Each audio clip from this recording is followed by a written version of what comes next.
Hello student, आपका हमारे online platform पर स्वागत है। दोस्तों, आज हम रीट मेंस की तैयारी में एक नए टॉपिक के बारे में बात करेंगे जिसका नाम है भौतिक एवं रासायनिक परिवर्तन। तो देखिए, विज्ञान का जो सिलेबस है उसमें लेवल 1 और लेवल 2 ये दोनों में ही कॉमन टॉपिक है। तो इसकी थ्योरी क्लास के बारे में हम बात करेंगे। और आज की जो क्लास है वो हमारी है भौतिक एवं रासायनिक परिवर्तन के ऊपर। तो जो भी स्टूडेंट रीट मेंस की तैयारी कर रहे हैं और टीचिंग एग्जाम को अच्छे से समझना चाहते हैं तो इस चैनल को जरूर सब्सक्राइब करें। इस चैनल पर आपको टीचिंग एग्जाम से संबंधित जो भी विषय वस्तु उपलब्ध कराई जाएगी वो आपके लिए बहुत ज़्यादा फायदेमंद रहेगी। और इस क्लास को पूरा देखें और देखने के बाद बताएं कि आपको ये क्लास कैसी लगी। तो चलिए हम शुरुआत करते हैं। आज की जो क्लास है, आज का जो टॉपिक है, आज का चैप्टर है भौतिक एवं रासायनिक परिवर्तन, फिजिकल एंड केमिकल चेंजेस। इस टॉपिक का नाम क्या है? फिजिकल एंड केमिकल चेंजेस, भौतिक एवं रासायनिक परिवर्तन। देखिए, सबसे पहले हम इंट्रोडक्शन के बारे में बात करें तो देखिए, हमारे चारों ओर हर क्षण अनेक परिवर्तन हो रहे हैं। भाई, आप देखते होंगे कि प्रकृति में लगातार परिवर्तन होता रहता है और ये सारी घटनाएं हमारे चारों ओर होती हैं। जैसे कि बर्फ का पिघलना, पौधों का बढ़ना, लोहे में जंग लगना, भोजन पकना इत्यादि। परिवर्तन का अर्थ है किसी पदार्थ की अवस्था, गुण और संरचना में बदलाव। यानी परिवर्तन का अर्थ क्या है? कोई भी पदार्थ है, उस पदार्थ की अवस्था में, गुण में और संरचना में क्या होता है? बदलाव होता है। उसे हम क्या कहते हैं? परिवर्तन कहते हैं। विज्ञान की दृष्टि से परिवर्तन दो प्रकार के होते हैं। कितने प्रकार के होते हैं? दो प्रकार के होते हैं। एक है भौतिक परिवर्तन, फिजिकल चेंज, और दूसरा है रासायनिक परिवर्तन, केमिकल चेंज। दूसरा कौन सा परिवर्तन है? रासायनिक परिवर्तन, जिसे हम क्या बोलते हैं?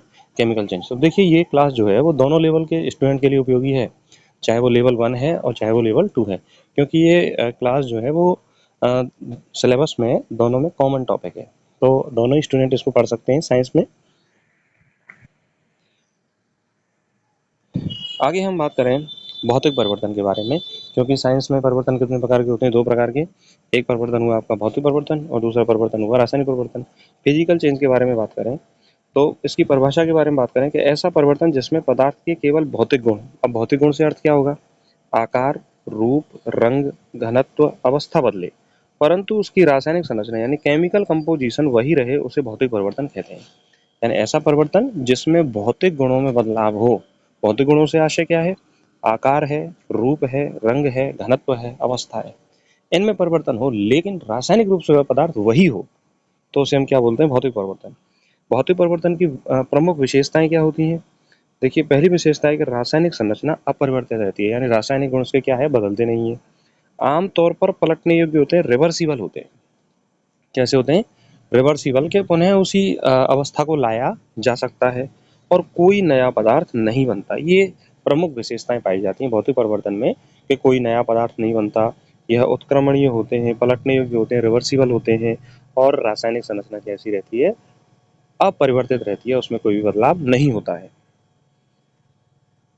भौतिक परिवर्तन में ऊर्जा का अवशोषण या उत्सर्जन नगण्य होता है, न के बराबर होता है। और अगर कह सकते हैं कि भाई, ना तो ऊर्जा का अवशोषण होता है और ना ही ऊर्जा का क्या होता है?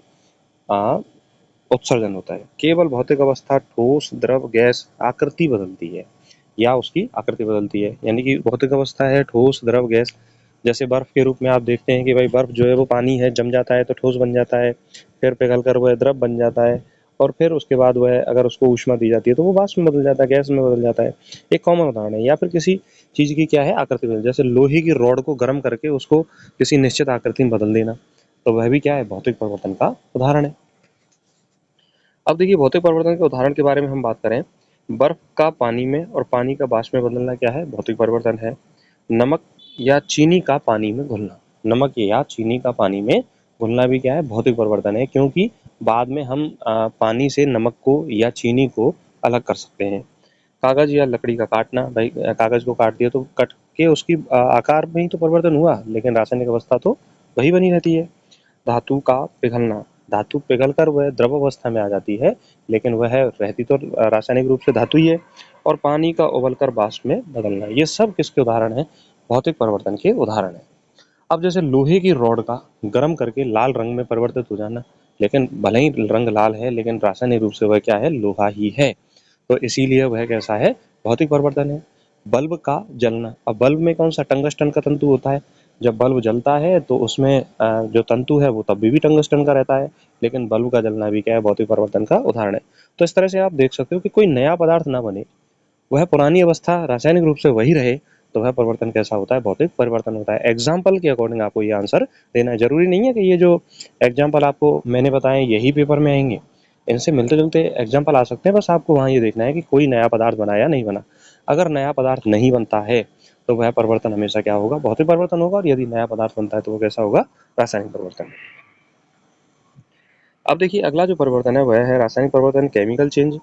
रासायनिक परिवर्तन की परिभाषा क्या है, ऐसा परिवर्तन जिसमें पदार्थ की आंतरिक संरचना, रासायनिक संरचना बदल जाती है और एक या अधिक नए पदार्थ का निर्माण होता है, उसे हम क्या बोलते हैं, रासायनिक परिवर्तन कहते हैं।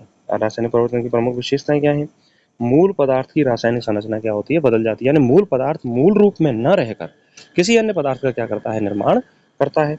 नया पदार्थ बनता है जिसके गुण मूल पदार्थ से क्या होते हैं, भिन्न होते हैं। और यह प्राय इरिवर्सिबल होता है, यानी अनुत्क्रमणीय होता है, उसको पुनः प्रारंभिक अवस्था में प्राप्त नहीं किया जा सकता। जैसे मैं आपको एक एग्जांपल दूं, भोजन का सड़ना, भोजन का सड़ना तो ये रासायनिक परिवर्तन है। और भोजन का बासी होना, देखिए भोजन बासी हुआ है लेकिन रासायनिक रूप से वो उतना खराब नहीं होता है, तो वह कैसा परिवर्तन होता है, भौतिक परिवर्तन होता है। कैसा परिवर्तन होता है, भौतिक परिवर्तन। रासायनिक परिवर्तन में ऊष्मा, प्रकाश, गैस, अवक्षेप का निर्माण या उत्सर्जन होता है। रंग, गंध, स्वाद में परिवर्तन दिखाई देता है। फॉर एग्जाम्पल लोहे में जंग लगना। तो देखिए बरसात के दिनों में पानी और नमी नमी और हवा के साथ लोहे में क्या लगती है, जंग लगती है, तो यह रासायनिक परिवर्तन है। लकड़ी या कागज का जलना, अब जब लकड़ी या कागज जल जाएगी तो राख बन जाएगी, तो उन्हें पुनः लकड़ी या कागज प्राप्त नहीं कर सकते, तो वो कैसा परिवर्तन है, रासायनिक परिवर्तन है। दूध का दही या पनीर में बदलना, तो देखिए दूध का दही में बदल जाए या दूध पनीर में बदल जाए तो पुनः हम दूध प्राप्त नहीं कर सकते, तो परिवर्तन कैसा हो गया, रासायनिक परिवर्तन हो गया। अंडे का पकना, अब अंडे में क्या पाया जाता है, पीतक पाया जाता है, तो पीतक पक जाता है तो पुनः उसे अवस्थान प्राप्त नहीं कर सकते, तो वह कैसा परिवर्तन है, रासायनिक परिवर्तन है। भोजन का पकना, तो भोजन का जो हम पकाते हैं तो वह भी किसका परिवर्तन का उदाहरण है, रासायनिक परिवर्तन का ही क्या है, उदाहरण है। तो भोजन का पकना कैसा है, रासायनिक परिवर्तन का उदाहरण है। और भोजन का खराब होना भी क्या है, रासायनिक परिवर्तन का उदाहरण है। लेकिन भोजन का बासी होना क्या है, भौतिक परिवर्तन का उदाहरण है। तो ये हमें देखना होगा कि भाई अगर अवस्था बदल रही है, पुरानी अवस्था प्राप्त नहीं की जा सकती, तो वह कैसा है, रासायनिक परिवर्तन है। और अवस्था में कोई बदलाव नहीं है रासायनिक रूप से और पुरानी अवस्था प्राप्त की जा सकती है, वो कैसा परिवर्तन है, भौतिक परिवर्तन है। अब देखिए भौतिक एवं रासायनिक परिवर्तन में अगर हम बात करें तो भौतिक और रासायनिक परिवर्तन की तुलना के रूप में यदि हम बात करें तो भौतिक परिवर्तन में रासायनिक संरचना नहीं बदलती है, लेकिन रासायनिक परिवर्तन में पूरी तरह से बदल जाती है। भौतिक परिवर्तन में नया पदार्थ नहीं बनता है, लेकिन रासायनिक परिवर्तन में नया पदार्थ बन जाता है। भौतिक परिवर्तन रिवर्सिबल होता है और रासायनिक परिवर्तन इरिवर्सिबल होता है। भौतिक परिवर्तन में ऊष्मा का जो परिवर्तन है, ऊर्जा का परिवर्तन नगण्य होता है, बहुत कम होता है। और रासायनिक परिवर्तन में अधिक होता है, ऊष्मा, प्रकाश, ध्वनि आदि का उत्सर्जन या अवशोषण होता है। भौतिक परिवर्तन का उदाहरण क्या है, बर्फ का पिघलना, पानी का वाष्प में बदलना, लकड़ी का जलना या दूध का खट्टा होना कैसा है, रासायनिक परिवर्तन का उदाहरण है। अब देखिए मिश्रित परिवर्तन, कॉम्बाइंड चेंज है, जैसे कुछ प्रक्रियाओं में भौतिक एवं रासायनिक परिवर्तन दोनों होते हैं। Very very most important question है मोमबत्ती का जलना। मोमबत्ती का जलना मतलब भौतिक परिवर्तन कैसे है, जब मोम पिघलता है तो वो भौतिक परिवर्तन है। और रासायनिक परिवर्तन मोम का जलकर कार्बन डाइऑक्साइड और H2O बनाना, और जो मोमबत्ती का जो धागा होता है उसको जलकर राख हो जाना, वह कैसा है, रासायनिक परिवर्तन है। तो मोमबत्ती का जलना किस किस तरह का उदाहरण है, भौतिक एवं रासायनिक परिवर्तन दोनों का उदाहरण है। दोनों ऑप्शन में होगा। अगर मान लीजिए कि पेपर में दोनों ऑप्शन में ना हो और भौतिक परिवर्तन रासायनिक परिवर्तन ऑप्शन में हो, तब आंसर जो है आपका रासायनिक परिवर्तन जाएगा, ना कि भौतिक परिवर्तन। तो आपको ये याद रखना है। नेक्स्ट हम बात करते हैं, देखिए अब हम बात करेंगे रासायनिक परिवर्तन के संकेत, इंडिकेटर क्या हैं। रासायनिक परिवर्तन को पहचानने के लिए निम्न संकेत होते हैं, जैसे रंग में बदलाव, लोहे में जंग लाल भूरी हो जाती है। गंध का बनना, दूध का खट्टा होने पर अजीब गंध देता है। गैस का उत्सर्जन, सिरका या बेकिंग सोडा मिलाने पर गैस बाहर निकलती है। ऊष्मा या प्रकाश का निकलना, दहन मतलब किसी चीज को जब जलाया जाता है तो ऊष्मा या प्रकाश निकलता है। और अवक्षेप का बनना, नमक घोलों की अभिक्रिया से अवक्षेप जब बनता है तो वह कैसा परिवर्तन है, रासायनिक परिवर्तन का उदाहरण है। अब देखिए रीड मेंस एग्जाम के लिए महत्वपूर्ण तथ्य क्या है, भौतिक परिवर्तन में अणुओं के बीच की दूरी बदलती है पर अणु स्वयं नहीं बदलते। रासायनिक परिवर्तन में नए बंध रासायनिक बंध बनते हैं और पुराने टूटते हैं। लोहे में जंग लगने के लिए ऑक्सीजन और नमी की आवश्यकता होती है। जल का उबलना शुद्ध भौतिक परिवर्तन है, चाहे कितनी भी ऊष्मा दें। यदि जल उबल रहा है तो वह परिवर्तन कैसा होगा, भौतिक परिवर्तन होगा, चाहे हम ऊष्मा उसमें कितनी भी दें। दूध से दही का बनना सूक्ष्म जीवों की क्रिया से होने वाली रासायनिक परिवर्तन का उदाहरण है। तो दूध से जब दही बनी है तो वह कैसा परिवर्तन होगा? रासायनिक परिवर्तन होगा। देखिए, रासायनिक परिवर्तन में हमेशा नया पदार्थ बनता है। भौतिक परिवर्तन में केवल अवस्था परिवर्तन हो सकता है।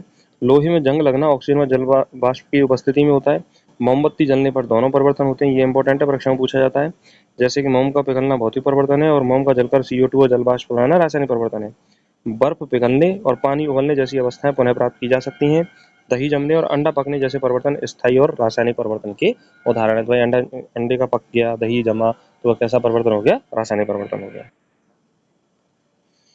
तो दोस्तों, इस तरह से हमने भौतिक एवं रासायनिक परिवर्तन को समझा। आशा करता हूँ कि आपको ये थ्योरी की क्लास समझ में आई होगी। अगर आपको ये क्लास अच्छी लगी है तो आप इस चैनल को लाइक करें और सब्सक्राइब करें, और इस क्लास को भी लाइक करें और अपने दोस्तों तक शेयर करें। जो भी स्टूडेंट रीट मेंस की तैयारी कर रहे हैं, साइंस की अच्छे से तैयारी करना चाहते हैं, इस चैनल को जरूर सब्सक्राइब करें। और अदर सब्जेक्ट की क्लासेस को भी आप देखिए। कई सारे सब्जेक्ट की जो क्लासेज हैं हमने कंप्लीट ले रखी हैं, और वो क्लासेज आपके लिए बहुत ज़्यादा फायदेमंद रहेंगी। आपके अंदर एक कॉन्फिडेंस विकसित करेंगी। और ये चैनल टीचिंग एग्जाम के लिए समर्पित है। इस पर जो भी विषय वस्तु मिलेगी वो टीचिंग एग्जाम से संबंधित आपको प्राप्त होगी। हमारे साथ बनी रहिए और अपनी तैयारी को स्ट्रॉन्ग करते रहिए। यदि आपकी कोई क्वेरी हो तो हमें कमेंट करके आप जरूर बता सकते हैं। नमस्कार, धन्यवाद।